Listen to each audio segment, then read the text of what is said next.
வணக்கம். 2026 இன்றைக்கி நம்ம தாமிரபரணி ஆற்று படித்துறையில் தான் நிற்கேன். இடம் வந்து லலிதா தொடக்கப்பள்ளி செல்லும் வழி, அதுக்கப்புறம் கன்னடைங்கால் வாய்க்கா. நேராக வடக்கணிக்கு வந்தோம்னா நம்ம ஆற்று பாலம் கீழே பக்கம் இந்த படித்துறை இருக்குது. இங்கேயும் ஒரு சாமி கோயில் இருக்குது. ஓவர் அட்டகாசம், பிராந்தி பாட்டில் குப்பை, ஏகப்பட்ட பிரச்சனை. இவங்கெல்லாம் 100 நாள் வேலை செய்யுதுன்னு சொல்லி மக்கள் செய்தாங்க. அவங்களெல்லாம் கொண்டு வந்து இந்த ஆற்றுல அந்தந்த பேரூராட்சி அவங்கெல்லாம் கொண்டு வந்து துப்புரப்படுத்தலாம். அந்த ஆளை வருஷத்துக்கு 10,000 கோடிக்கு மேலேயே செலவாகுது. இந்த மத்திய சர்க்காரும் மாநில சர்க்காரும் அவ்வளோ பணம் செலவழித்து வேஸ்ட்டு.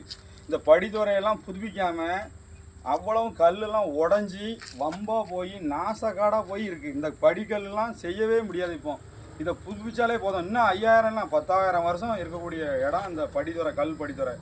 ஏன் அப்படின்னா ஒரு நேரத்தில் எல்லாருமே இங்கே தான் வந்து குளித்து எல்லாம் பண்ணுவாங்க, சோப் போட்டு குளிப்பாங்க. ஆனால் இப்போ மக்கள் இங்கே வரதில்லை.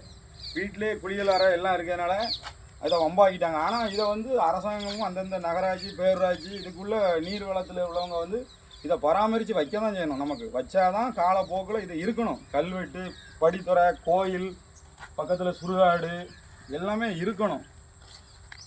நன்றி, வணக்கம்.